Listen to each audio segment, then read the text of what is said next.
Video.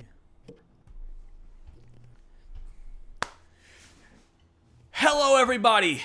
Welcome to the brand new show brought to you by the SWF. It's SWF Watch Along, and it's live. We are live here.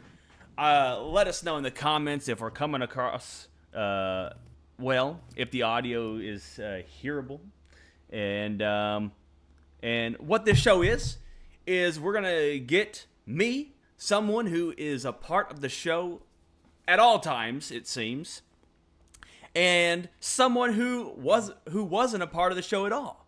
And so that could be a wrestler that maybe missed that day, or for the most part, it's going to be Canelo right here. and so it's going to be me and Canelo, and we're gonna watch these shows, and I'm gonna talk about the backstage, behind the scenes of what happened during this show. And Canelo, he's gonna watch it with fresh eyes and give his take from a first time viewer of what he thought about the show. So it's going to be a weird mixed bag, and it's going to be this is the first one, so we're testing it out, and we're doing it on the fly. So let's see how it goes. It's guerrilla style, which is like on brand. Yes, exactly. And so let me know if you can hear, because I'm screen sharing. Let me know if you can hear the video.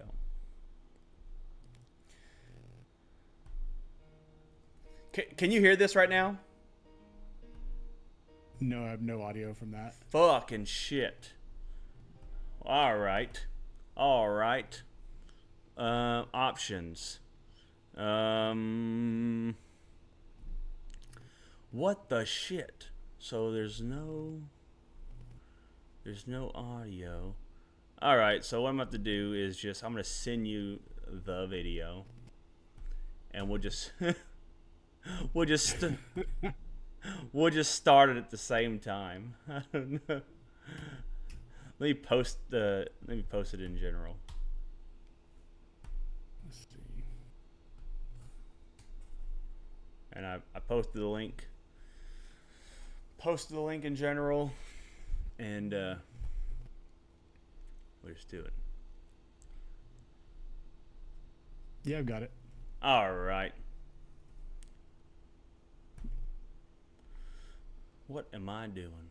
Watch stream. So what timestamp? I guess we'll start it at like 22. I'm gonna give a little background of what's going on right here, and then we'll start it up. Let me Okay. And while I'm giving a background, I've got cold snap today. Man, I've been looking everywhere for this. I knew it was the time of the year. For this cold snap.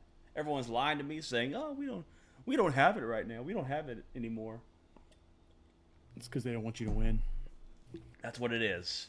The world is against me. That's what we're coming up to. I'm gonna crack a little bit of the Ozarka water. Oh yes, very good. Stay hydrated. Referees need to stay hydrated, obviously. Where the fuck? How come it never pops up correctly? I'm trying to share it. I'm trying to share the actual live video, and it never comes up the way I need it to. Sorry, Canelo. Is this the That's fine. I'll take a little bit of time and shout out Silsby Live, great friend of SWF over there, Marvel Entertainment. Oh, indeed. Always making sure to share our stuff and shout us out on their brand new show, Silsby Live, that everyone should look into. Great community bulletin board for things happening in Silsby, and I think they've got a good dynamic there with Mr. Marvel and his co-host. It's a good show. Happens on, I believe it's Sunday evening now. Yes, and everyone's really happy that they changed the time frame. It's definitely a better time frame to watch news. I mean, everyone's kind of at work Monday morning. Monday morning's no longer a good time for the news. And so, Saturday night, right before you get the week started, at least you know what's going on the rest of the week. So. Oh yeah, that's great. All right. So let's set the show up, man. I'm gonna set the show up for you right here. So determination, man. We had got the ring. We were searching high and low for somewhere for us to perform. I mean, we had many talks with people in Vider. We had many talks with people from all around the area, and it was all like, maybe one day, maybe one day. Heck, one person said, too many people would come to it. And I was like, what? Hey! I said, yeah, that's good. I wish somebody comes to it. It's our first one. I was like, I need to just do it. Can we just do it? And so it was a whole ordeal trying to find someone to give us a chance. Luckily, we filmed a couple of special yard events building up to this.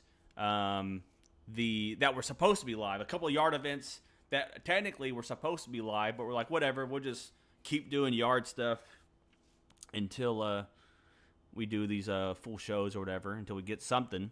And then what really helped was that I was able to talk old Johnny Power into letting us set the ring up. It was kind of a rough deal because they wouldn't let us wrestle. You know, no one would let us wrestle that year, but we were able to set the ring up in the middle of downtown Silsbee, and bands performed in the ring. And Okay. but I was able to use that footage. I was able to use that footage of the ring and of us downtown as a marketing tool to finally get booked at the Bullfish.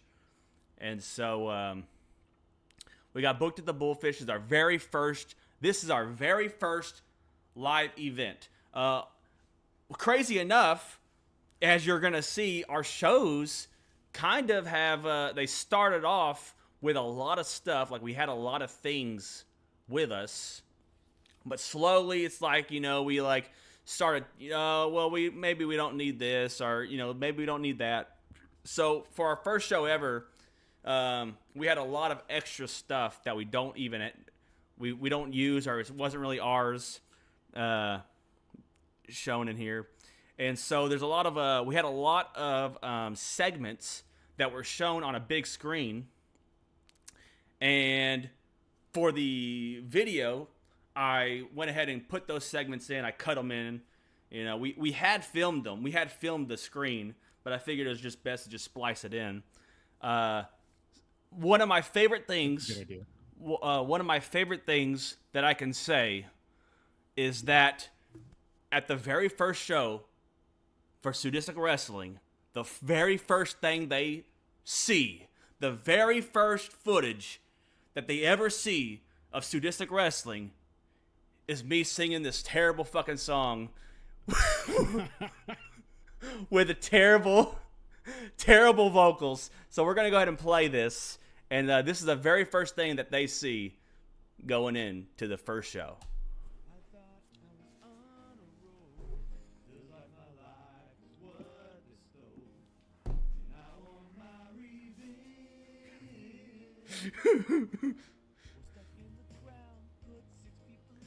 So, for those that don't know,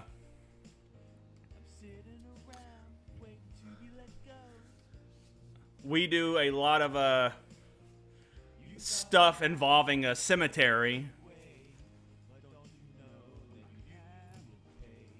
My understanding is there's a lot of lore behind the cemetery.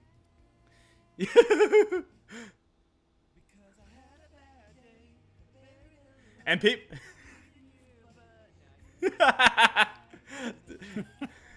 people Like that. Yeah, people live, people really burst out. They really laughed at that fucking "had a bad day" part. It's the "had a bad day," and I always love the Cyclops visor. Yeah. Had a bad day. This is the very...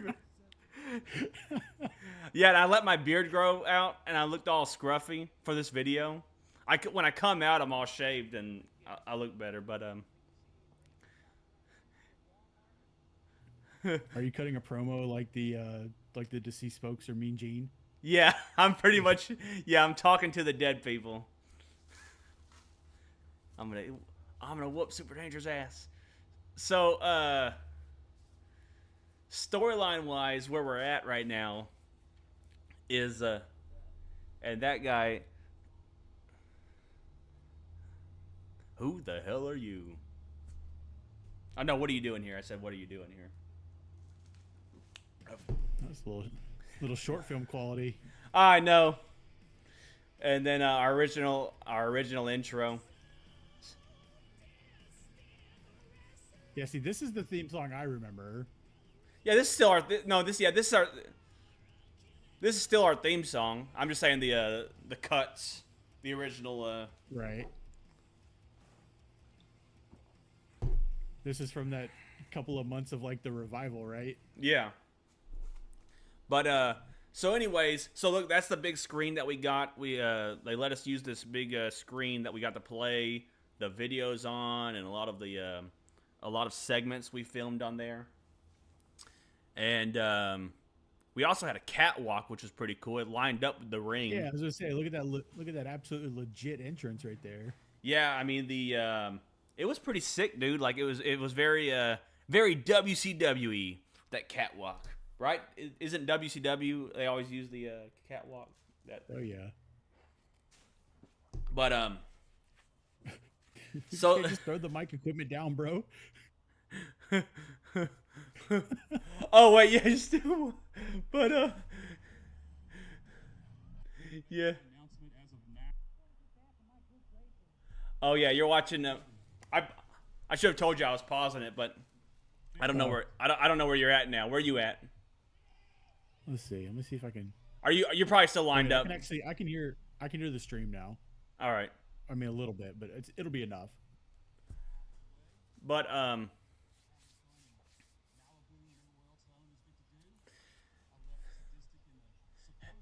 so the storyline going on right now is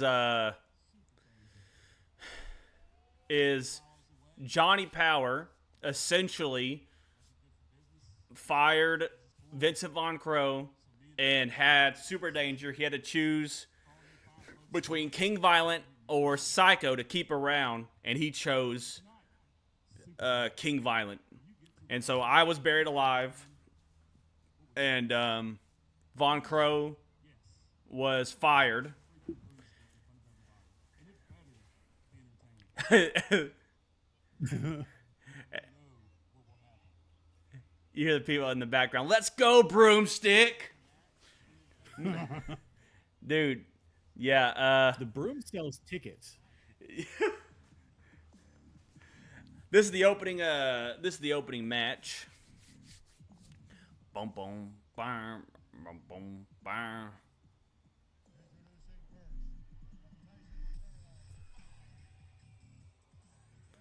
Oh, they're booing the shit out of him.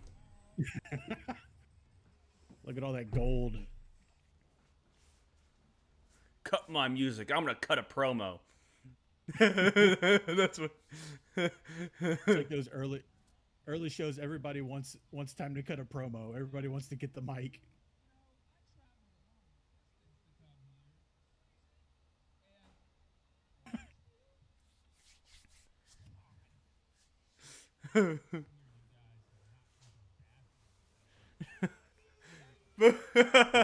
Ooh, cheap heat. Yeah, go for the cheap heat.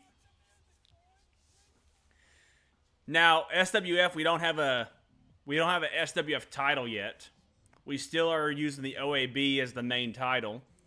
But tonight, the whole thing is tonight that Johnny Power is going to choose a representative, and then Rich Fortune gets to choose a representative, and they'll fight for the brand new SWF Championship in the main event. And both the representatives were a mystery, essentially. Okay. And then, but we're opening up Dude, so see that thing right there? I'm so pissed. So our camera people used to be not so good, man. Like, they've gotten a lot better. But we sat there and hand built a giant Christmas present. And you can see it over here. And they filmed it all from this side. Like, and so they're gonna completely miss the moment that we were supposed to get. I'm glad the crowd got to see it, though. I mean, it was a really cool moment for the crowd. But we look, that's a giant Christmas present we built. Yeah, sometimes it's hard if your production isn't, in on your gags a little bit. Look, they're just filming. Whoops. Yeah, missed it completely. Okay, so how long is he in the box for? Well, this is the show. This is the opening. We actually how we did it right before it started. Like we closed it up and then turned it around. We okay. Yeah, we had like made like this half-assed box and then wrapped it and then we wrapped them in it and then spun it so he could rip out. Couple quick shout outs in the chat to Damien Sport, the associate. I see you guys in there. And shout outs to, this is the old Mike Grizzly. I know, right? He's half the man he used to be.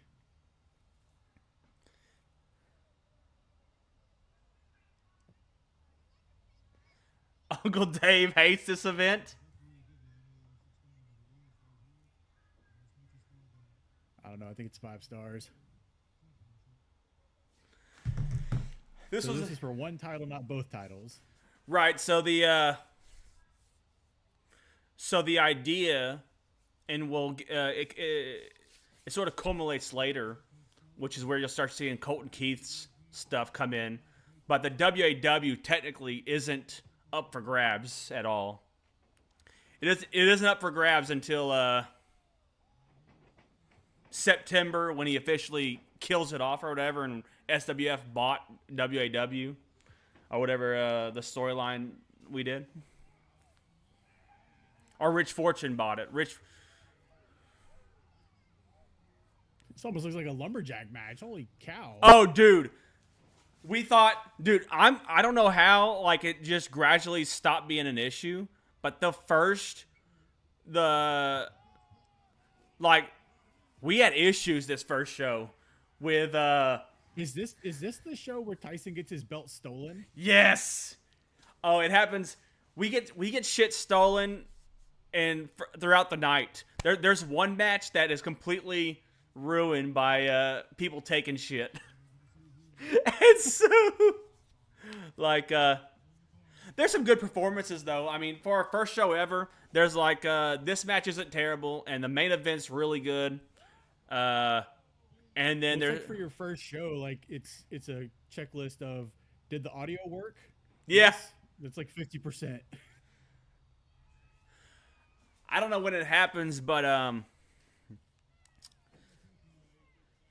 at some point there's going to be a suplex that Mike Grizzly hits. I don't know if he did it already. Shout outs to Vivian Sport coming a long way. She actually gets down to count now. Yeah. Oh, Vivian. That's a holdover from the yard days. I understand. Yeah, I know.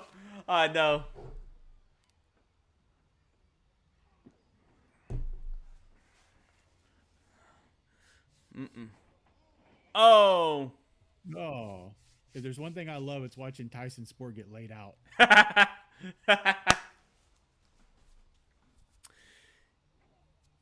Just can't get enough. I think right now we're just kind of in the back. Right now, I'm kind of just in the back, just happy that, like, oh, yeah, they're doing their match. Here we go. The show started. You know what I mean? I'm just like, let's see.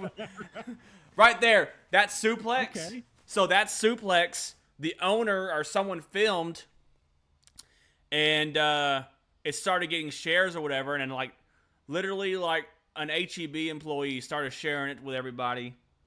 And in Port Arthur or Nederland, it was like either Port Arthur or I think it's the big one, the big HEB. And awesome. and that's the suplex that Richard Cranium learned about us from.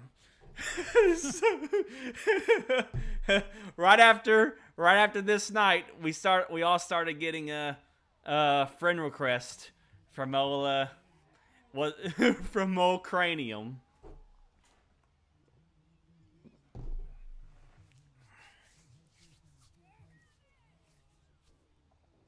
Oh.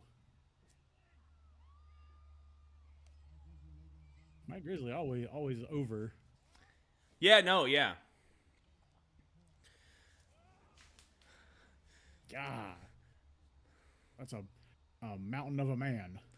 Just think how different he is now, like how different he looks now. It's so he's so dynamic now. Dude. Yeah, his change has been shocking. A lot of people are shocked by it. Heck, there's freaking people in like north of us in different companies, promotions that know his change. That never been here, never been to SWF, but they're fucking well aware of the change in Mike Grizzly. Like they fucking.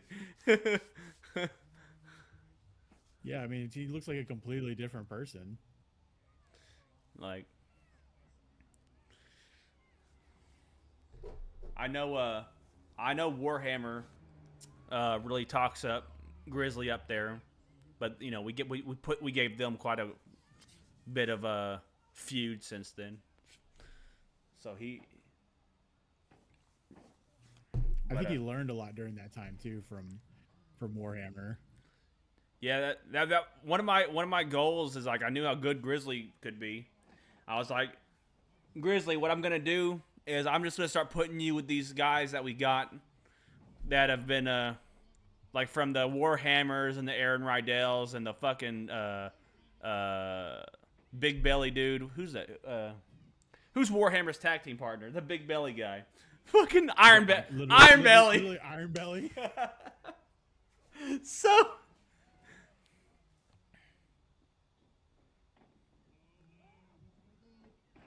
I tell you what, old Tyson Sport got 2 speeds, and I think they're both 1,000 miles an hour.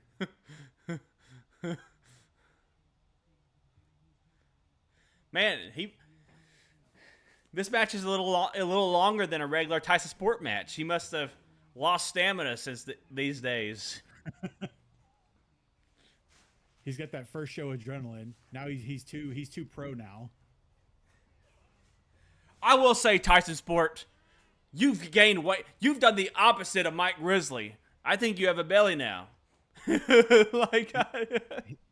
He found everything that Grizzly lost. Yeah.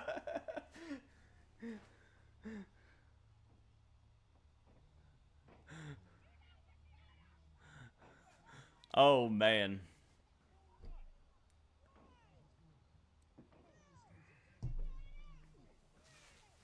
You will be counted out. You don't get your ass. Oh, no. Oh! He just picked his ass up and chunked him. That's one thing that Mike Grizzly does really well is he will scream and make you think that he's about to kill somebody. Look at that crowd chanting Grizzly. That man is over. Yeah. Stay on him. That was this was a fucking, like, honestly, our first 2 crowds were better than we deserved. I'll be honest. Our first 2 crowds were like so into it. They were fucking chanting almost every match. They were chanting. I mean, the first 2 shows were insane with the crowd reactions and the crowd interaction. Yeah, if you get those, the kids are always the ones that really get into it. The adults kind of try to be too cool for school, but the kids are always ready. You say that, but then when we get to Island of Misfits, you're gonna see these freaking adults get way too in it, and that's what leads to a fight later. Literally, we have wrestlers fighting adults that got way too hyped.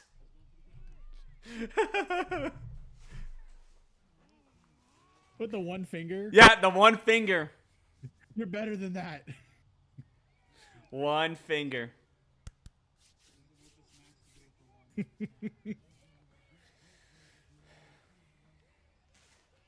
First shows are always awesome because everyone's getting used to the ring and no one knows like what their moves are anymore. Yeah, right.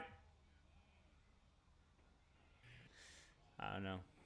I don't know. Kick him. I don't know if it's just if it's because of the crowd or what, but there's a part of me that feels like our first few shows were just funner than some of the shows we've been doing recently. And I don't know if it's maybe like what's weird is because we're getting a lot better in the ring, but I don't know if that's sacrificing the entertainment aspect.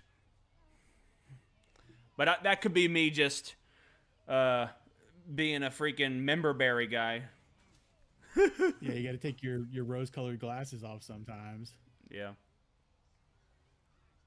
And I think it's also because now the production's 100% on you and the company, because now it's you come to a place like this, there's a couple things built in, there's these lights, there's this ambiance, it's really nice, and now you have a clean slate where it's up to you to create the ambiance, and it's a little bit more stressful, a little bit more stuff going on.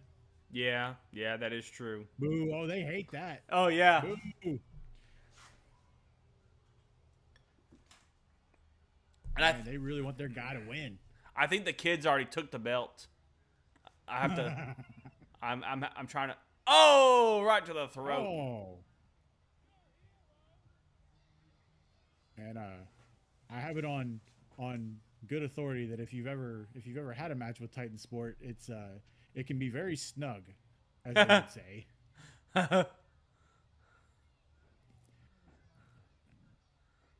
I like how he kicks him in the face, and then he's like, "I'm gonna kick him in the knee now." keep him down. I'm keeping him down.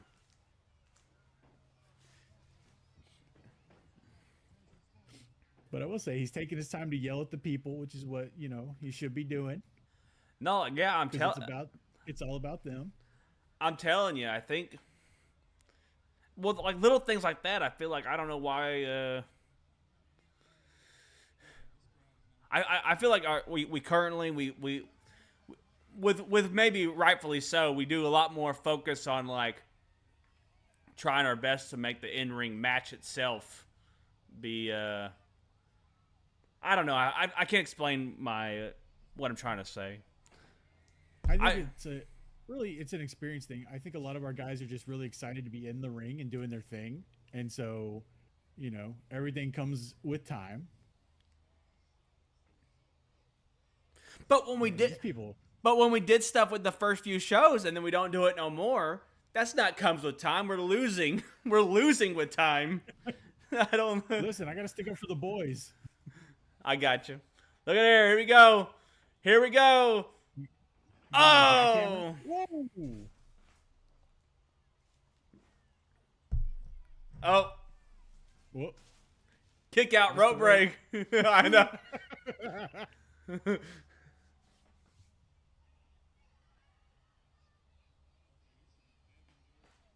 So at this point backstage, is anything going wrong? Like, so I know that you have a tendency to be sort of moving things around on the fly, kind of as you feel it. So have you moved any matches at this point? Oh, so right here, I'm like, I think I just told him to go out there and do that.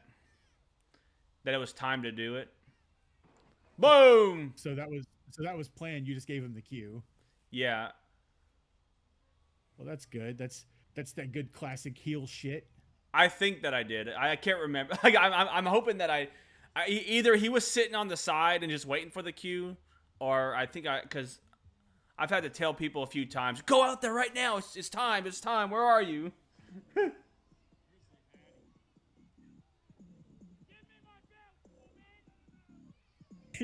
Give him where are his belts?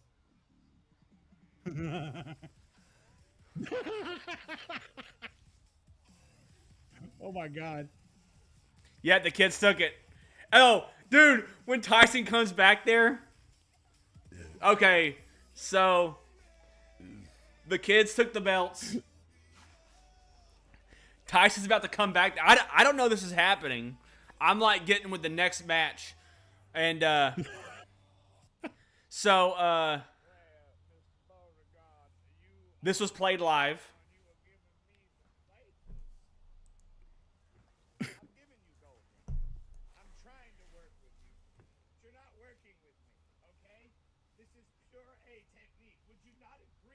I was about to say, is there no one else at the table? But that previous match, Tyson Sport he runs to the back, and he's like, "Man, they took the belts." I'm like, "Who?" I'm like, "Who took the belts? The kids. We'll get them." And he goes, "They took them. We'll get them." And he goes, "They took them." And then Damian Sport had to go out there and get the belts.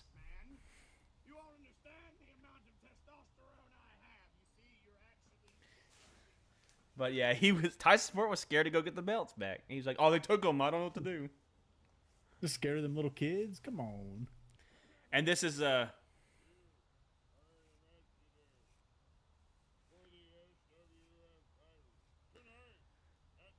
basically this is us. This is us announcing that Rich Fortune is choosing. Rich Fortune's choosing Crow. Oh, and that's how he gets rehired. Yeah, he's choosing Crow to represent him. So is he losing his mind because he got fired? Yeah.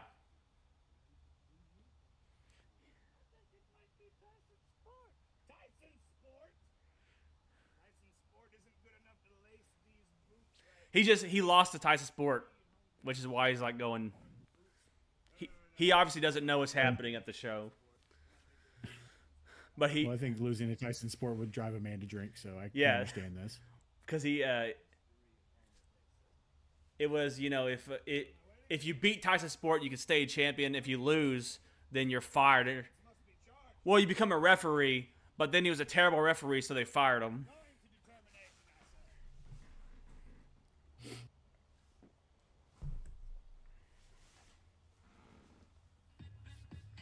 So this match was completely sabotaged and went way too long because of these kids. But here's Socio Winner. Socio Winner, he just passed away. And yeah, shout outs to our boy. Everybody in the chat, shout out. This guy, like, Socio Winner, the kid, this is freezing cold weather, dude. It's 30 degrees outside. And the kids were so into Socio Winner, they start taking their clothes off. And they're like, they're like swinging around. And they start chanting, "No shirt, no shirt, no shirt." They don't know his name. So they just start chanting, "No shirt." So they know he's a tough guy because he's got no shirt on. Yeah, 30 fucking degrees, dude. It was freezing that night.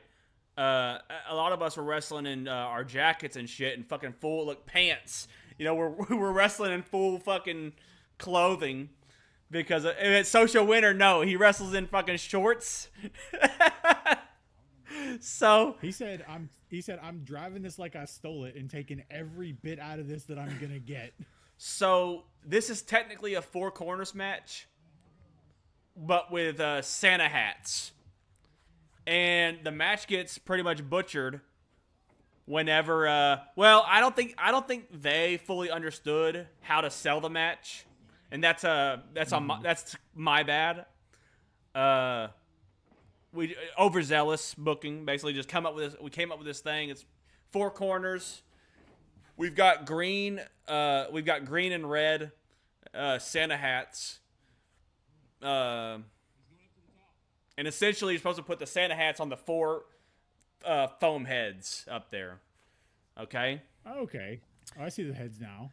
Okay.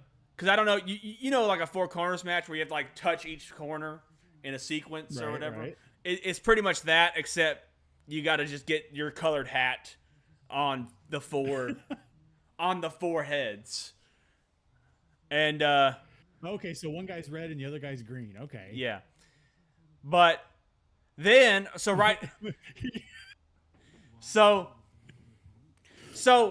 the thing is, they're tag team partners.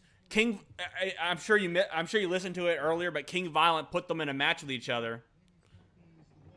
Is he trying to punish them? Is that the angle here? Yo, it's kind of like toughen them up, kind of. Yeah. So who's my stronger ally, pretty much? Disciple. Yeah. Who's my strongest disciple? And so what they were supposed to do, and they kind of did it, was they were supposed to just sit there and keep doing that, and then finally get frustrated and then fight each other because they didn't want to fight each other. Maybe they get mad at each other and they fight each other. So I actually, this match is a lot longer than what is posted. Because the kids hear them, no shirt, no shirt, no shirt, no shirt. Dude, they're fucking chanting. They love Social Winner, dude. They love them. That's great. And, but the, boom, goddamn. Okay. But, the kids end I up, go for the hats. well, the kids end up stealing a lot of the hats. And so they can't even do the match no more. And had they been a bit seasoned, they probably could have just come up with like, "Hey, count the pin, and we'll just finish it." But they just keep trying. Right. But they just keep trying the failed concept. You know, they're just they're still doing the concept. They don't know yet that the whole thing's a wash. They're trying to give you what you wanted. Yeah, exactly. I'm like, man, I would have been happy if you just cut it. Just fucking go for the pin, dude. like call it in the ring if the gimmick's fucking botched. But so right now, or I don't know if it's right now, but this match went on for a long time. I mean, this match went on for a very, very long time. And I literally cut most of it out. And, but Dylan Abel right now, Dylan Abel and Devon Storm keep trying to push me into letting one of them go out there and like attack them or whatever to end the match. And I'm like, no, dude, that's fucked up. They don't know you're coming out there. They wouldn't they wouldn't know what you're doing, like they might just try to fight you. I mean, and he's going for the beer.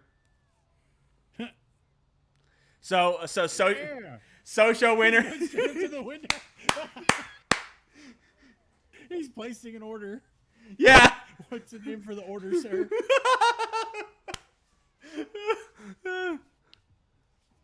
I think is this guy over here telling the ref to stop counting? Let this man have his beer. Drink it, you love it. He's shaking hands.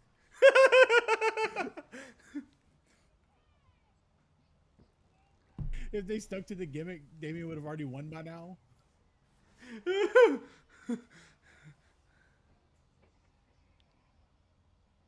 But look, I think the green hats have all been stolen already. So the green hats have been stolen. It would have been hilarious if one of these guys wins because the other guy's thirsty and goes to get a drink. Yeah, he went and ordered a beer. He comes back. Oh, they're screaming tap tap. I'm like, man, you should have just tapped. You should have just the gimmick was throwed. Guys in the back are like, let me go armbar him. I think what happens is I end up having to send King Violent out to announce a draw. And because like that's it. Because I was really struggling what to do, and then I'm like it started going longer than it's supposed to, way longer than it's supposed to, and I'm like, okay, they're like, come on, let me go fight him. Let me go. I'm like, how's this? King Violent Go out there, get the mic, and just say, man, y'all can't even do a match right. It's just be extra angry that they can't like finish a match. You know what I mean? So, in retrospect, what would you do if this happened, say, next weekend at our show on January 25th in Silsbee, Texas? I don't think it would happen next weekend, but I would probably fudge. You're right. What would I do? I would find a way to get a message to the ref, if not sending another ref over there. Because I know we have earpieces, but they have to be charged and all this stuff, and like I feel like there's never like we don't have enough hands and to charge to charge all of our equipment. Yeah, lift him. Boom! There we are. Finally, they start. So, and Damien should have stayed down, to be honest. So right there, I cut it. There's the cut. There's the cut because, I mean, I feel so bad for them because I've seen shows that have like tables matches and the table doesn't break and the guys don't know what to do. and there's a second cut. I mean, they're just fighting, dude. They are just fighting for ever. They must be so tired. Like I'm just please get me out of here. What do we do? Dude, they're like literally trying to get it. Dude.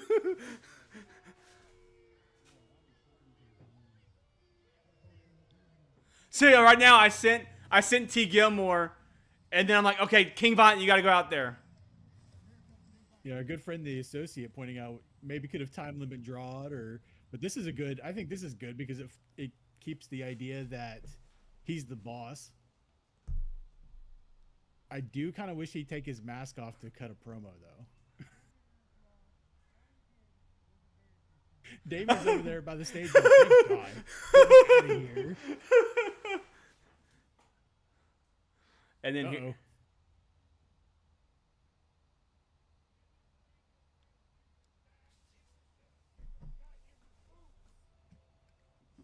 he forgot. What?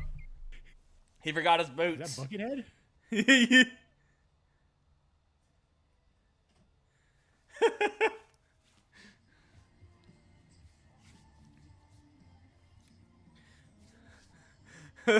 That right there, it's Colton Keith's favorite wrestler. Colton Keith's favorite wrestler. Here we are, guys. He's an ace from the top rope, I've been told. Oh, V the hero. I watched him wrestle Tyson Sport in WAW 30,000 times. So, backstory on this match. V the Hero was a fill-in for someone who didn't make it. This match was originally Fred Lightning's debut. So it's Fred Lightning versus DJ Cross. So I even have the match still in my phone in notes. But Fred Lightning and DJ Cross practice a match for like 2 weeks, man. They just practiced the match. They got it down. They literally had a match pre-made. And then at last minute we had to fucking throw in V the Hero. And it was and honestly, I don't know. I can't remember if it was that bad. I remember we had to cut it down though. I'm like, hey, it's got to be really short because that last match just went way too long. I can't have y'all going long, guys. I like the heads are still there. Oh yeah, we keep the heads out the whole show. So, are you in the back changing anything else? Because, like I said before, you kind of start changing things on the fly, and you kind of just feel the show out. Well, no. Actually, no. The only thing I've changed so far was just making this shorter. I think we gave them however long they wrestled is shorter than it's supposed to be, and also we shortened King Violent versus Dylan Abel a little bit. But I know my match was already going to be fast, and I wanted to give the main event enough time to go.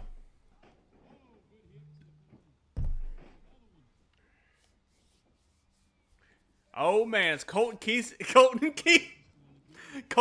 dream match. You know what though? Be the Hero just sold that clothesline better than Tyson Sport did earlier. So I don't know what to tell you. It's like everybody, no matter their skill level, will have one little gem. Just do that again.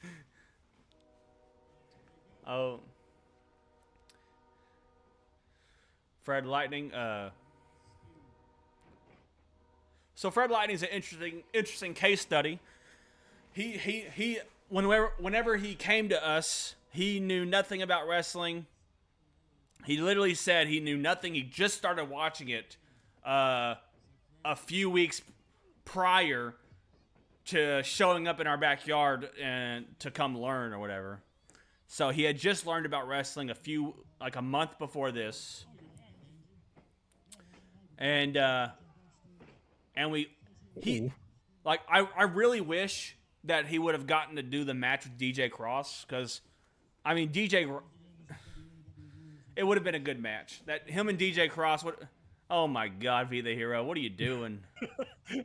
Spinning hip kick. I know, what the fuck. He's doing cool motions, but it's not like connecting right. The motion is cool.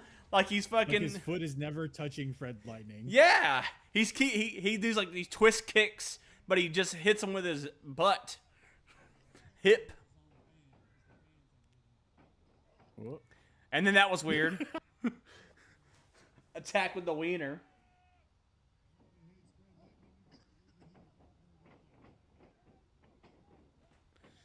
But here it is. Oh! Like, you hear that? Lightning sucks. You hear that? They love Be the Hero, dude. The kids loved, dude. The kids that night, they loved Be the Hero. They loved Socio, and they loved Mike Grizzly so far. Some unlikely fan favorites, but hey. Be the Hero was surprised. Like, I really think if he really practiced at it and could commit to practicing, he probably could be okay. Because like I said, the kids fucking love Be the Hero and Socio. Vincent Von Crow once said maybe it's because of their size. They're kind of funny enough, they're kind of kid size. So it's it's them it's like them or whatever, wrestling adults. The whole perception. But whoa, ring in the bio. That's terrible. Fred Lightning. T. Gilmore on that one. Oh. Hit it good. Boom! That was good. Good little twist of fate. That's what he can do. He's a Pokemon. Twist of fate! Twist of fate! That's one of my favorite things, is when he would call out his finisher. He'd say, take this. I don't know who wins this match. I thought we had that twist of fate in our intro for so long. I really thought Be the Hero won this match. Fred Lightning won. I forgot. Dude, I did not know that happened. Dude, Oh. You know what? And he's throwing it right back at him. It's perfect. You know what? Maybe I didn't know he did it, because we have this big promo of I think it's King Violent. He's talking to Damien. It's like, you lost to Fred Lightning? You know who lost to Fred Lightning? Be the Hero. Do you know who who's Be the Hero? No one knows. That's the bar, is did you beat Be the Hero?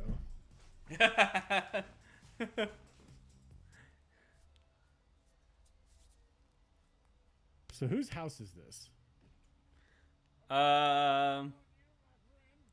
This is someone's house. Yeah, Oh, someone's house. I guess it's more of like a workshop garage area. So was all of this filmed leading up to the event, or was it filmed the night before, or?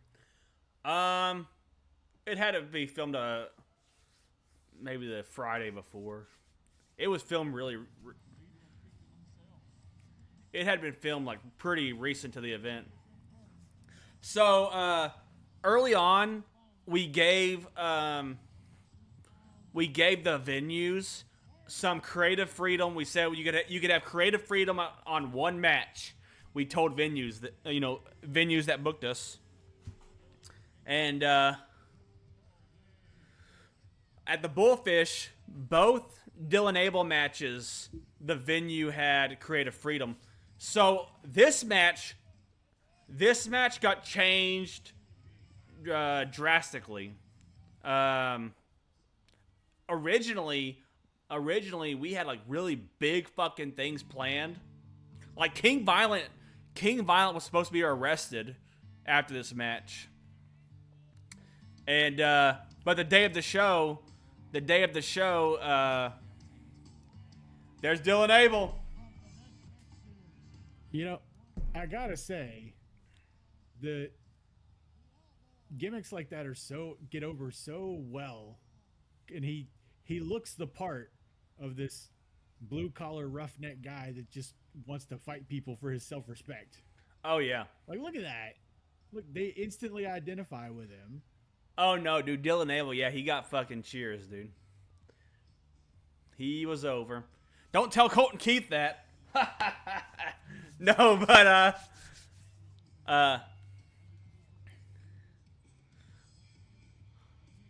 the idea behind King Violent is that he's just he's not even a heel. He's supposed to be just straight up like a comic book villain. He's supposed to be more than a heel, just like a comic book villain. Is he just chaos incarnate? Yeah. He's supposed to be just this bad guy. Like, don't even give him don't even give him moves. Let him just fucking hit people with a weapon or do like a tornado DDT or something. Like, give him a few things or whatever. But yeah, like King Violent was supposed to be arrested at the end of this match, and the cop pulled out because of the camera, because we record the show. And apparently he couldn't be shown with his uniform on or whatever, doing a fake arrest or whatever. He thought he would get in trouble doing it, and so we had to cut that out. But yeah, because like understandable. And then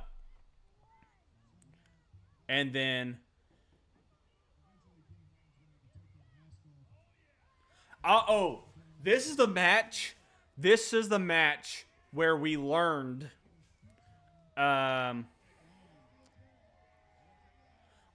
importance of fucking making sure that damn canvas is as tight as it can be, because throughout the night it gets loose and it starts coming up. Oh. And it does it, it does it on other shows too. Like it still does it, but because we like extra tighten every fucking little loop down, like it doesn't do it as bad. But for this first show, it was coming up and the pads start sliding. And so ooh, yeah. Dylan Abel actually hurts his rib in this match. And he's like coughing up blood. And like he was coughing up blood. Dude, we almost had to bring him to the hospital, I think. There was contemplation of bringing him to the hospital. And then I don't think we did. I think he just said, fuck it. I can't remember if we brought him or not.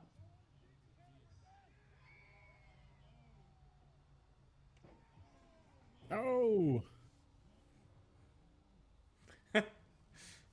And That's so good crowd work though. Let them want the violence. So at the Bullfish, and they really like the kid interactions. Right. And so there's some behind the scenes stuff that people don't know that I've kind of like played off. That oh man, yeah, that's how much heat King Violent had. What he did, he fucking got heat easily because all he has to do is stand there against. Literally, all King Violent has to do is stand across from a fucking good guy, and he will get booed.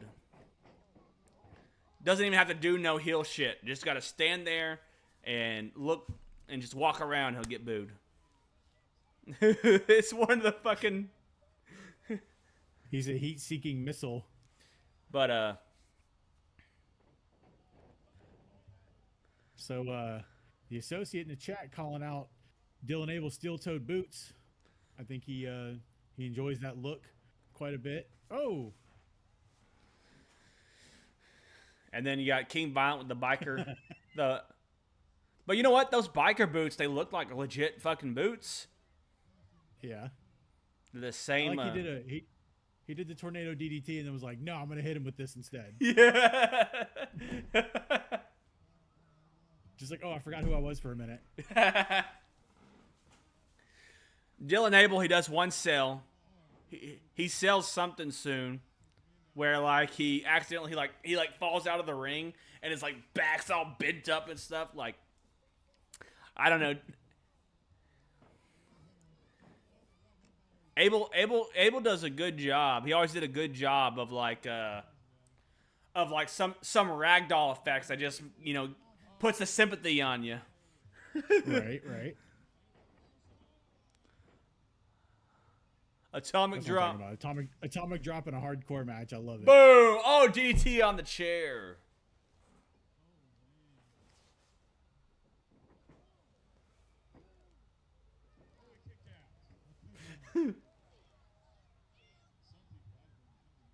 I can hear Rich Fortune in the background. He's holding his own. He's keeping up. So this is the first show. This is the first show with live commentary. In more of a setting in front of people. Yeah. Which it's actually a rarity to do. A lot of wrestling companies, they do, when they do commentary, they have like just the little mics hooked up, and it's not really live for everyone to hear. That is something unique that SWF does. Where where it's almost like a fucking football announcer, where you hear them. Oh,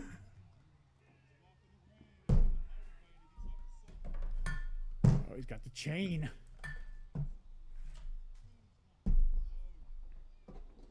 Oh, whips him with the chain. Oh. Knowing what I know about Dylan Abel, though, I think he's down for whatever.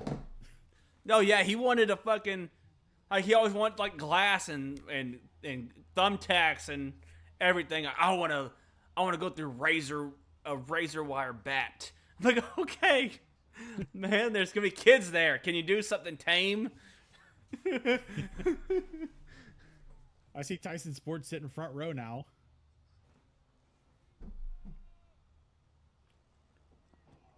Yeah, hit him with that tiki torch.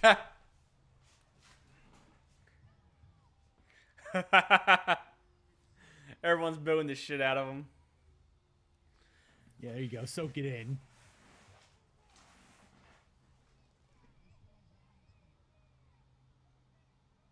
Well, kids, yeah, those kids are really getting into it. Dylan Abel's their boy. I think the kid just said, "You got this."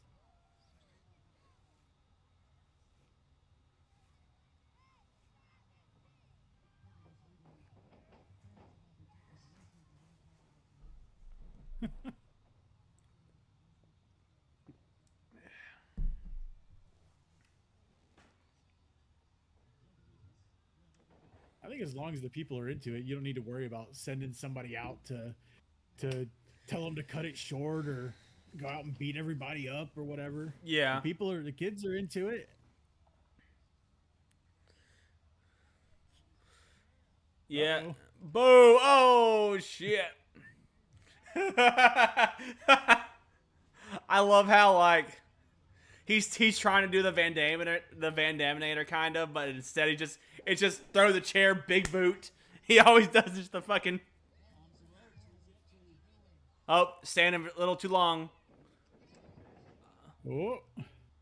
Ah, Ragdoll right there. Good shot.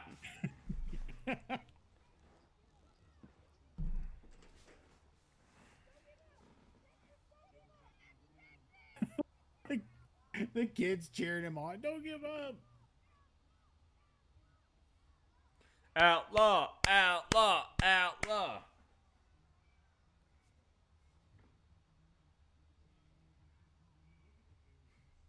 And that's why you should always have a merch table, guys.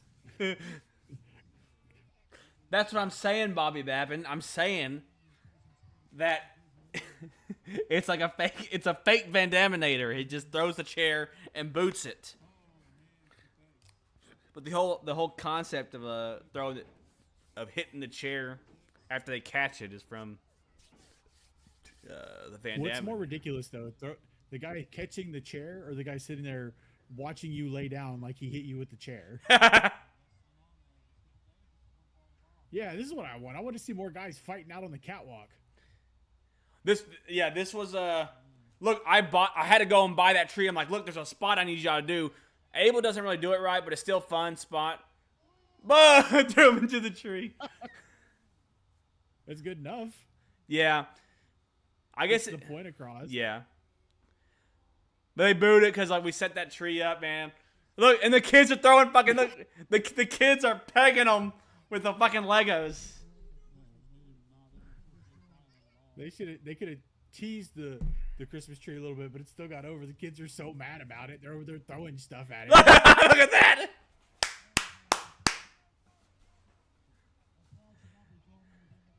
Always kids.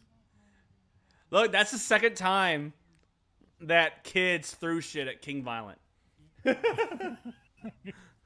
You'll see the second time. The second time it happens is same location, Island of Misfits, and then they peg him with shit.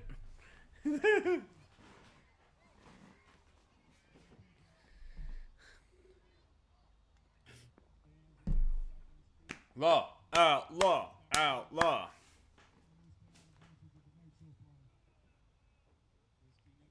Uh-oh. And so King Violent, he used to have a really good finisher, and he somehow forgot how to do it. It's here comes the kingdom. There you go. It's a no DQ match. Beat his ass. No, don't stop. I know. I don't know why they run off. They run off and he was grabbing a weapon. They're still screaming no shirt. No shirt, no shirt. They don't know his name, dude. That's what I would expect from an expert assassin like Socio Winner.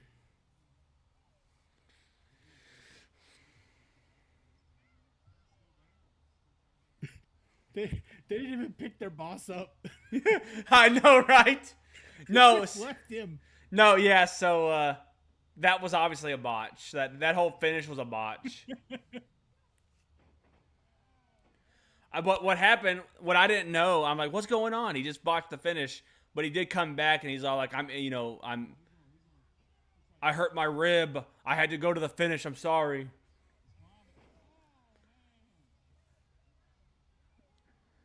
I mean, shout out, so hurt and still jumping off of stuff. Okay. That's what he said to me, though. He goes, hey, he said he had to go to the finish because he hurt his rib. And I was like, okay. But yes, but the finish was rushed.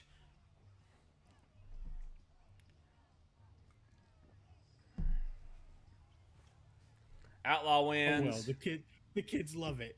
The kids love it. He comes back there and he's all like, oh, Huck Finnegan, can you bring me to the hospital? I don't know if I need to go or not. I want to think about it. I might go sleep on it. Oh, powers. Fortune made the announcement that an inaugural SWF World Champion would be crowned. This is a classic Johnny Powers vertical video. Yeah.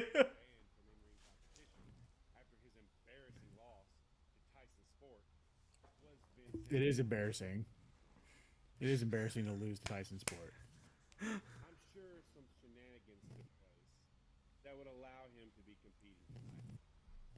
I'm much too busy to concern myself with the day-to-day details over at Sadistic. Oh. I digress.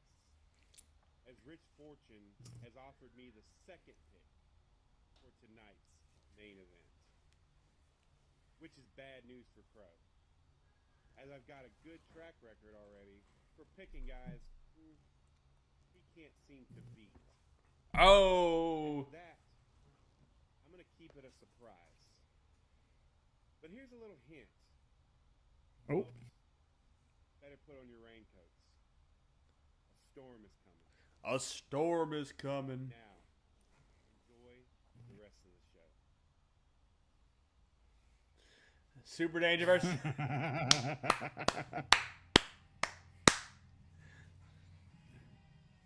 So what's the lore with the broom? Is this the first time that they've met?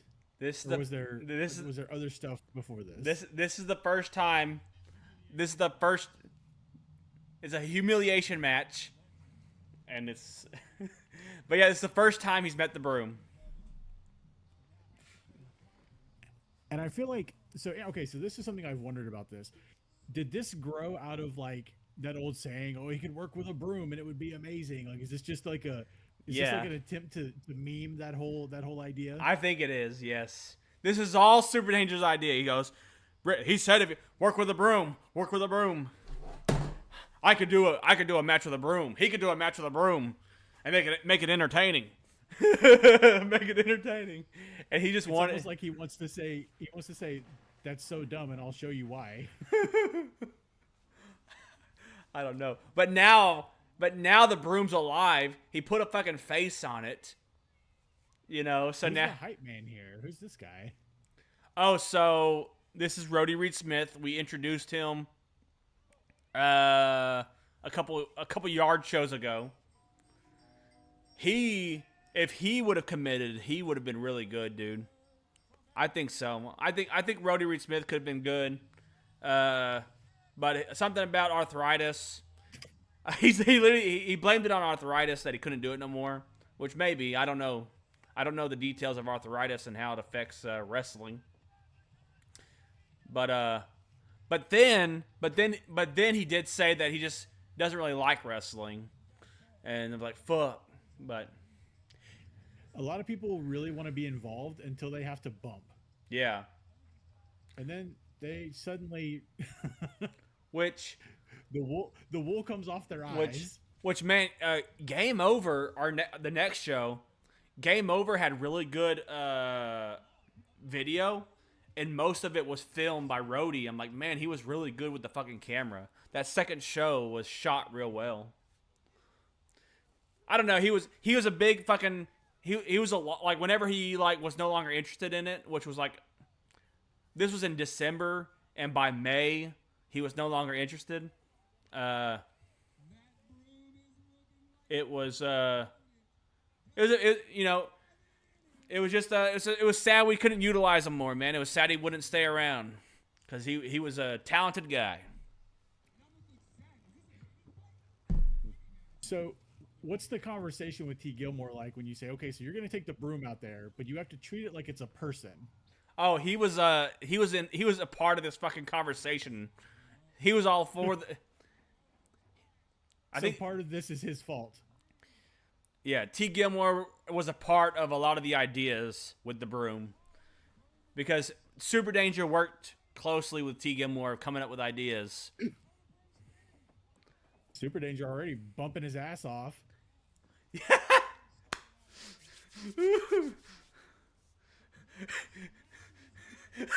Damn.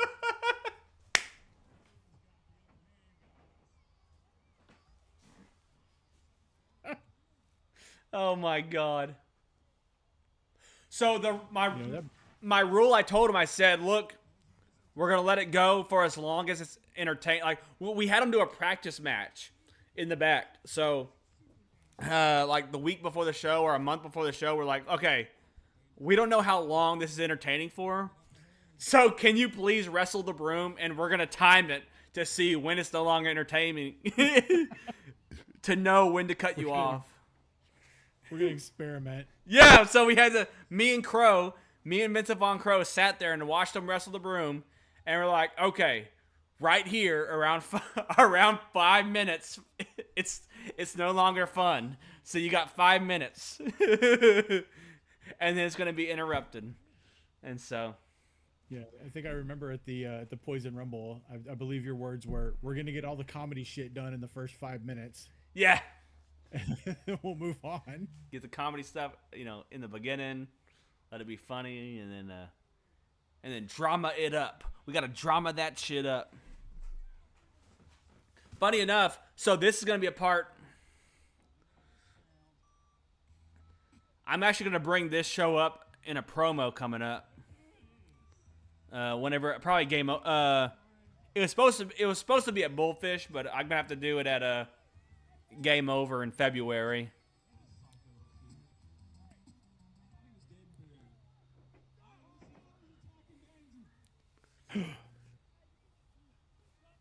That dastardly fellow. I'm You should have made the broom do like a suicide dive. Yeah, the broom won. Danger won because of disqualification. So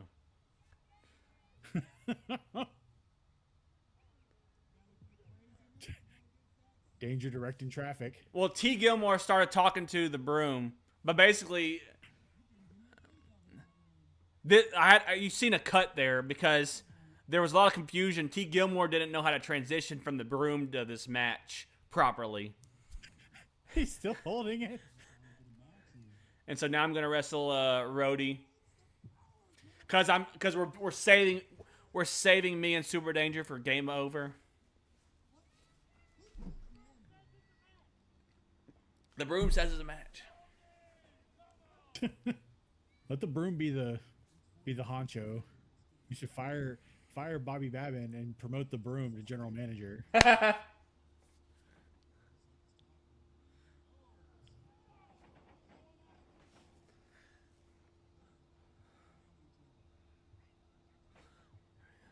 Oh, what's that? Oh, God. And then everyone always, they don't get up fast enough, but for, boom, boom. You know, it's not a match until your hat comes off. So he's okay right now. Dude, I think he has that. I think he keeps hat on most of the fucking time. I guess you weren't kicking his ass hard enough. Right? And then there was kids in the way up in this spot. I was gonna fucking dude, I was gonna do a way better dive. It's like I gotta do like a clothesline or something, or a fucking axe handle.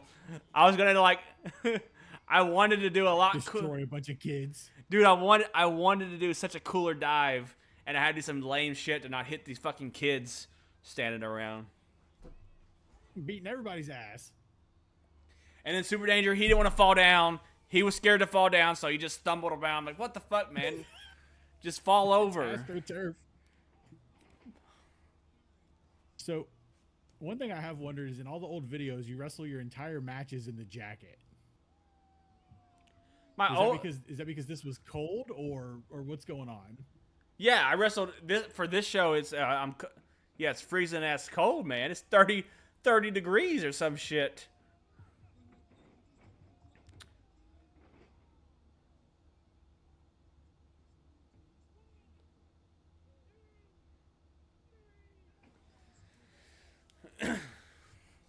Quick little return match, because I hadn't wrestled since I hadn't even wrestled in any of our yard show. This was my first time in the ring. This is my first time wrestling in the ring, because I said to myself, well, I'm buried alive, I can't wrestle, and so I did not wrestle a single match. I literally had this ring in my backyard, and I took some bumps or whatever. I did, but I did not do a single match in the ring until this show. And so that's like, oh wow. So that's like September, October, November, like 4 months. 4 months with the ring. We filmed all these other matches. All these other people came over and filmed their matches. We did some, and I I was committed. Committed to the gimmick, to the bit. Yeah, I'm buried alive. I can't wrestle in the ring. I'm sorry, guys. Kick your. I hate you. You didn't even do anything. I know that's.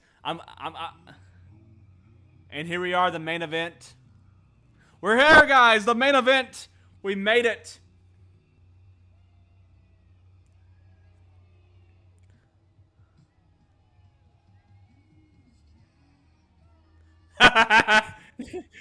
They don't know anything about these people, but they're just picking. They're like, you know what? That guy right there, I'm gonna boo him. I hate him. Oh, watch. Oh God. He just screamed. He fucking. He just says a bunch of horrible shit to these people. He says it again. He's about to say it again.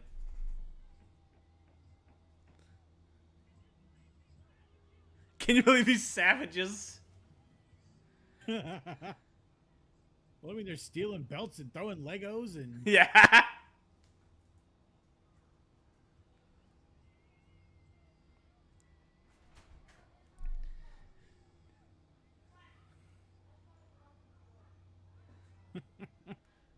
Now, we had been doing like some vignettes. Oh, shit. Your parents. Boo this man. So we had been doing vignettes for Devon Storm.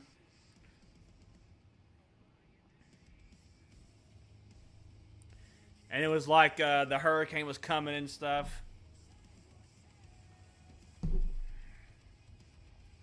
Wow. This man getting the whole presentation. And this is playing in the show. The one is coming to save you. So that was produced in-house. That wasn't something he just had.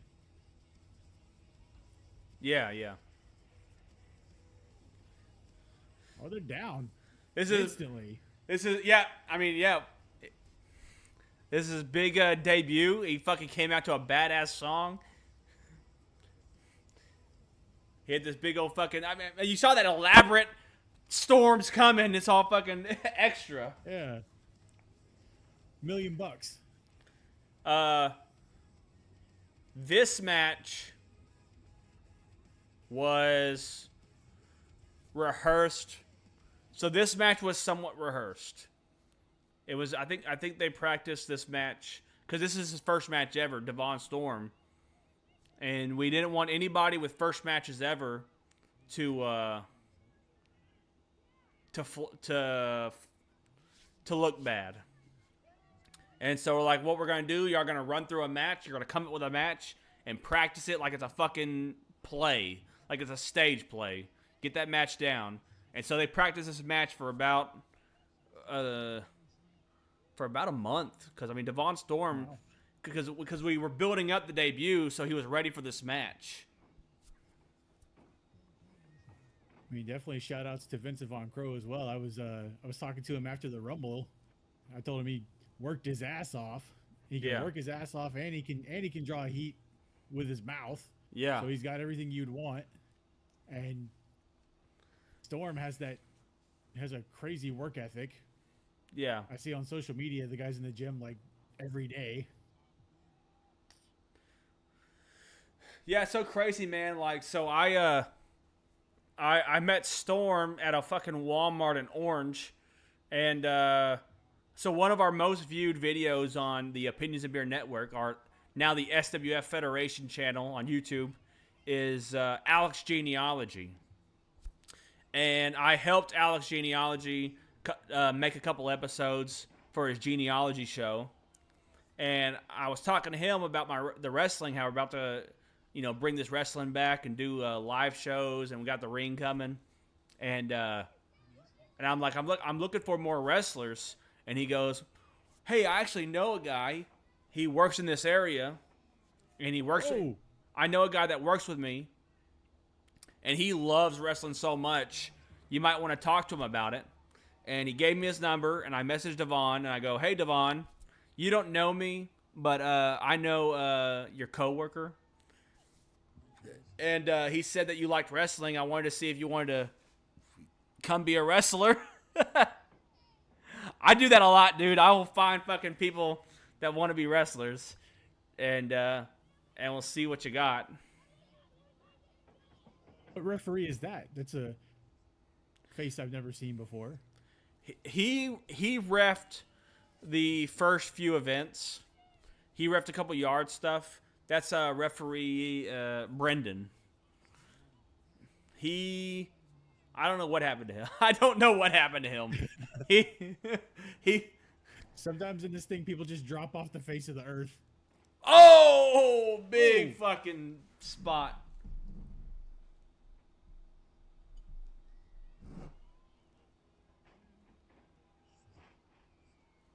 Oh.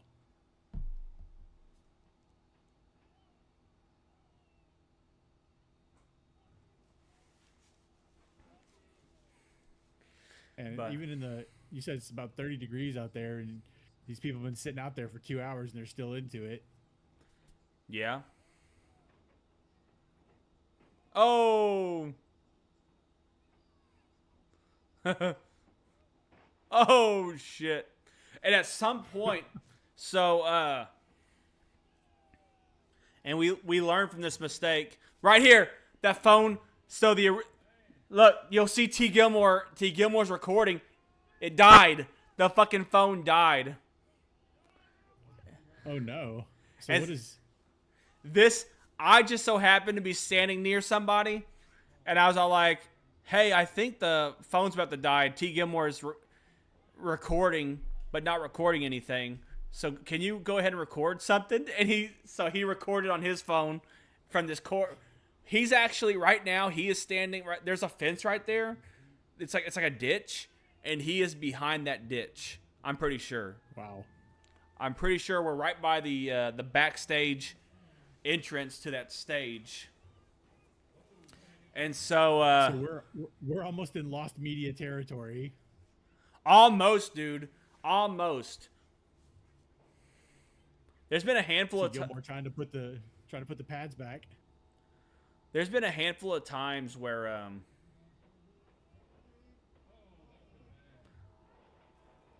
things like this almost happen. Heck, I think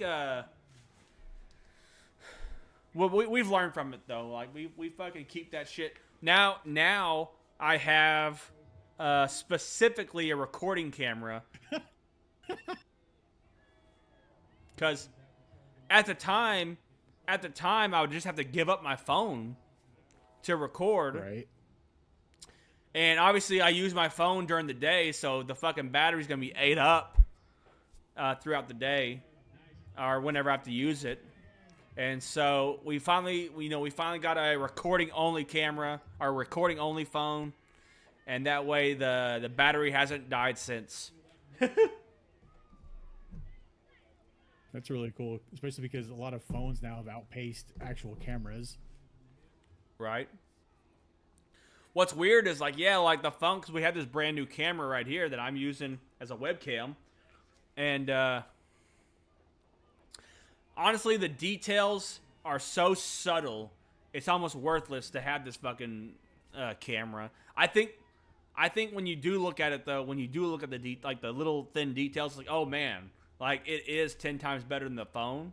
Like the phone is kind of synthetic niceness. It like creates this weird. It's very strange, but yeah, like the phone creates this weird synthetic. Oh shit! Yeah, they fuck each other up in this match. Sorry, I didn't mean to interrupt you, but he literally pulled him off the ground and slammed him. No, yeah.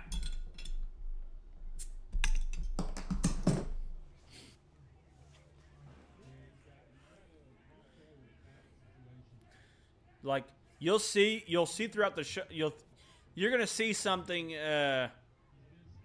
The evolution of the show and the evolution and sometimes de-evolution of some of the characters and performers is so striking to watch. It's so fucking striking to see what happens to some of these guys.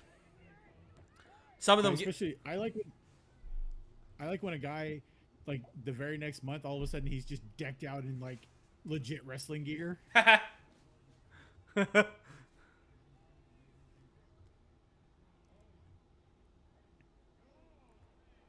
Oh yeah, there you go. Do But that good crowd work. That's something that I really want a lot of the current roster to work on is that crowd work. yeah. You can do your match and do your moves all day, but got to get that crowd work going. Yeah, and Uh-oh. that's what I'm saying, man. Like when we first started doing, when we first did this shit, big missile drop kick. Fuck, Wow. dude, that was sick. But Yeah, so it is a transition to go from a setting of having the ring set up in someone's backyard to doing a live show in front of people because you're almost used to just doing it, with you and the other guy and a couple of people watching, but now it's a full production. yeah. But yeah, I don't know why we don't interact with the crowd as much. Maybe because they're kind of like I don't know, man. Our recent crowds aren't as vocal. But then again, you go and watch them because so something I used to do and I still kind of do it. But back then I used to watch the crowd. Like when I would watch these events back, I would watch the members of the audience and see what they were reacting to, what they're making, see their faces. I like to see their faces when something happens. And Oh, damn, big spear. Sick fucking spear. Kick out. Oh, God. This match was sick, dude. This match was fucking good. oh yeah. Like I said, anytime that the kids are still into it, But,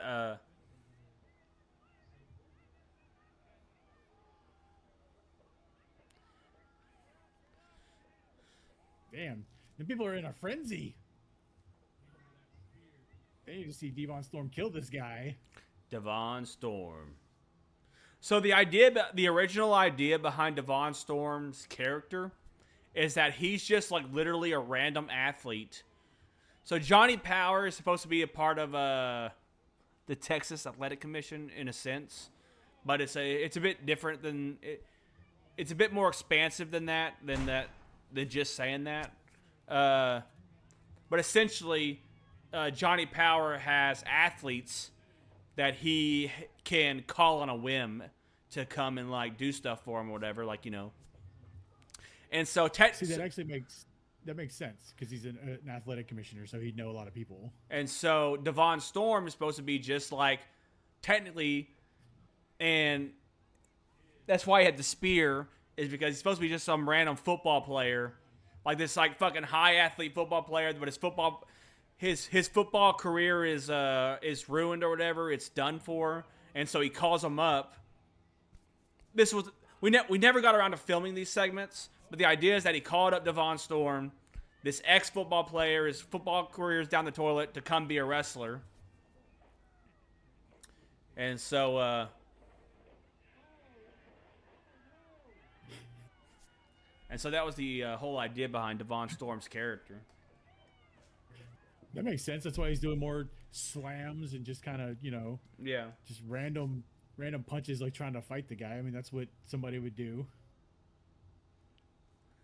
But Oh, put the sign down, kid. It's not for you. I know, right? They're like, is that real? Hit me with it. Oh my God, it's real. Oh my God, it's metal. Storm. This poor ref needs to count. Which we don't really do this anymore. The whole like they literally went over this match like so many fucking times until it was perfect. And that was and they wrote it down, so they would go over the segments and then they'd write it down and then they'd go over the next segment and they'd write that down to where they had gone through the entire match. Oh, big power bomb. Damn. Kicked out. And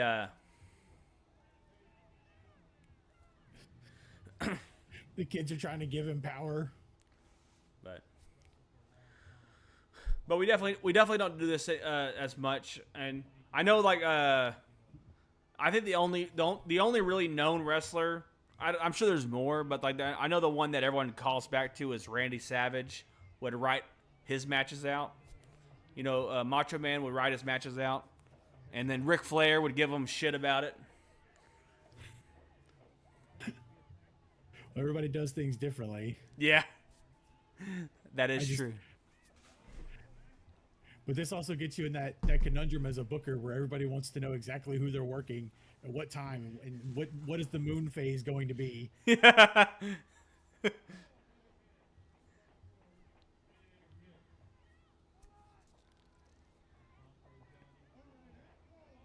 Whoa. Oh no, head down.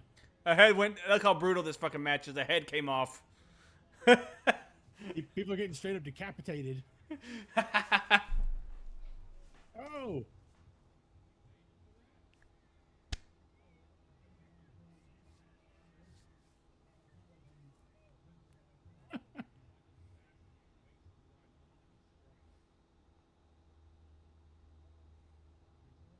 Oh. Oh, here we go. Murder of Crows. Oh, he can't do it. He's too worn down. Too collapsed.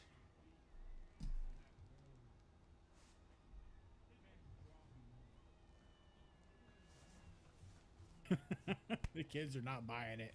I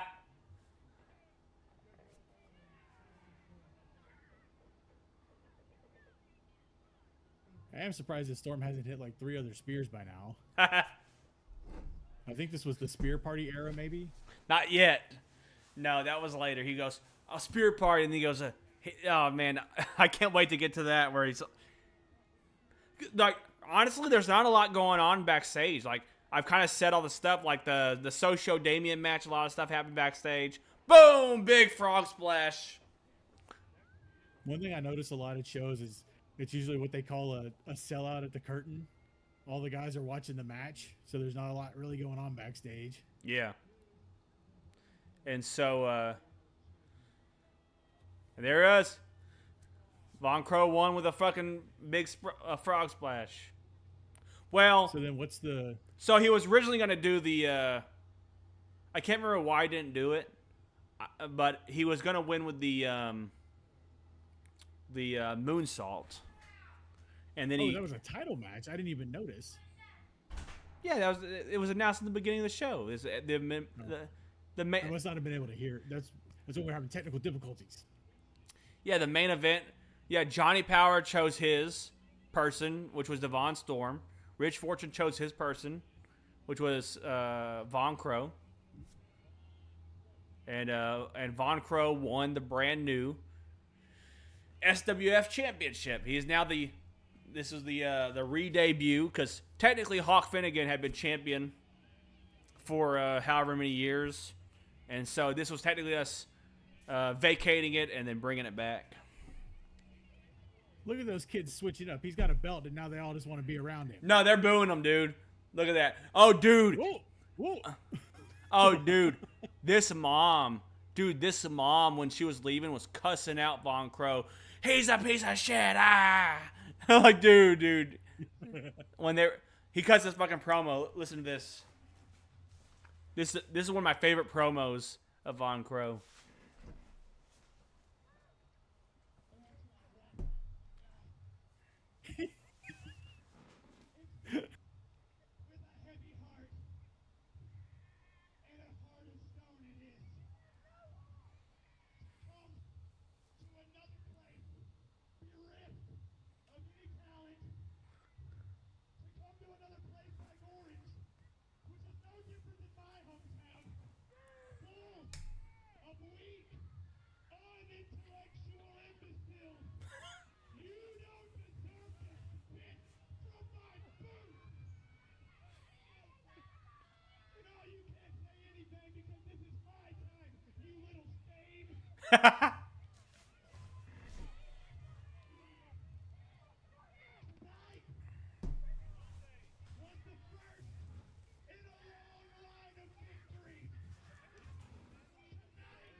This is amazing.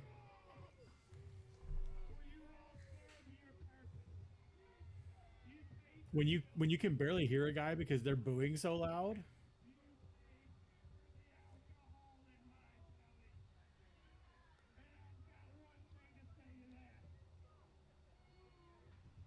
Everybody wants to drop the mic, man. I know. Why do they do that? Like, things cost money, guys. Come on. I think that was the Bullfish's mic. So that was our first ever. That was our first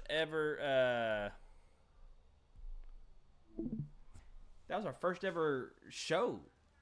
Canelo, what did you get from that show? Did you get what we were conveying? Do you feel like the audience got their money's worth? I mean, definitely the people were enjoyed it. So I mean, that definitely makes it worth it. And having the storylines explained makes it make a little bit more sense about where it was going and things like that. So that's actually, I can understand, like, from start to finish what mattered, what didn't matter, or not so much didn't matter, but why things flowed the way they flowed. Man, that's true stuff. I don't know. Thank you, Canelo, for watching this first ever event with me. Any questions, comments, concerns from this first show? What is going on behind me? Questions, comments, concerns about the first ever SWF live event. Let's see. Let's go to the chat a little bit, and let's see. Oh, they're just fucking ripping people. Hey, chat. Any questions, comments, concerns? And we're kind of delayed.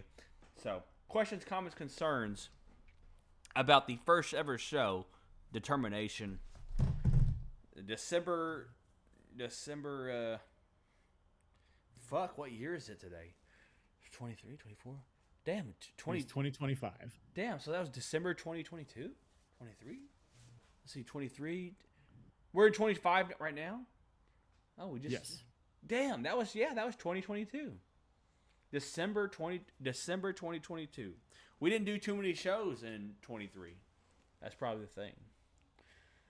24 was when we got all the shows in. 23 we didn't do too much. I think as far as first shows go, I mean, I think it probably could have gone a whole lot worse than it actually went. At least for what's being conveyed on the video, which is the what stands the test of time. Right. No, yes, dude, surprisingly went well. We were, like I said at the start of the show, we we didn't deserve how good the first show was. And you're going to see that, like, we did not deserve the first two shows went. The third show was a festival show, and we're going to get to all these. I'm just going to, like, a little brainstorm of, like, what you're in for. The third show was that festival show. It was around the fourth show we realized that this was no fucking picnic. It was that fucking fourth. It's the fourth show. The first three shows were like, fuck, this is gravy. This is gravy. Why doesn't everybody start up a wrestling company? That fourth show fucked me so hard. Like, in ring wise was mostly good. I mean, it was good. It was just, there's a lot of backstage stuff in that fourth show that just kept fucking me, dude. And it is what it is. We'll get there. But all in all, great first show. What do you like about this show right here? This fucking... Did everyone enjoy talking about this? And did you enjoy me and Canelo going over and doing this watch-along? Looks like old Colton Keith liked it. So, I mean, that's pretty high praise. Yeah, the plan is for Canelo to be a regular co-host. Then again, Canelo's a really busy guy. He probably was supposed to leave somewhere 30 minutes ago. He stayed on. So I don't know. Having a good time. Having a good time. Once the kids were stealing the Santa hats, I had to see how we're gonna get out of this one, Scoob.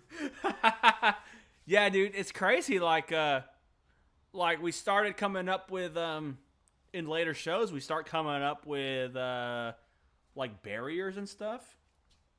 Like literally starting at the next show, the next live event, we come up with like, rope and barriers, and then at some point that goes away and we don't do the barriers no more, and then we haven't really had any problems with people taking our shit and messing with the ring and stuff. It's like almost like they grown to know not to do that.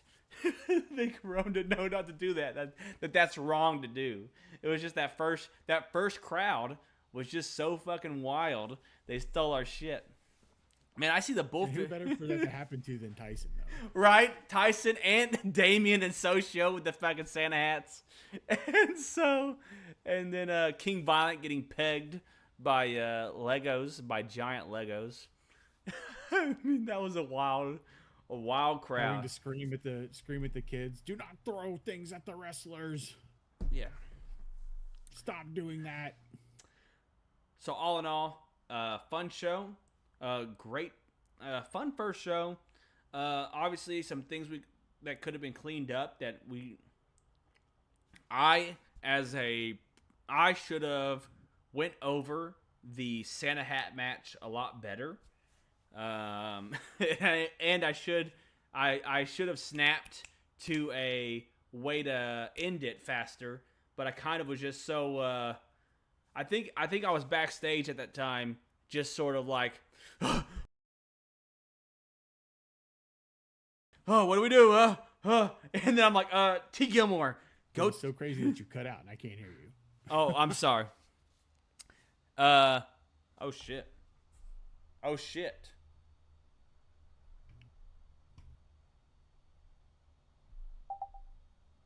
Can you hear me? See. Nope. Yo. Oh, I think we're done. I don't know what happened.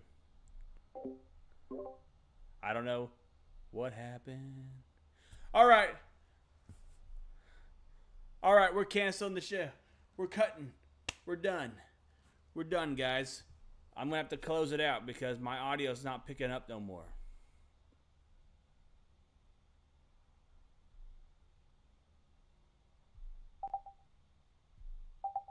Yo, can you hear me? Oh, there we go.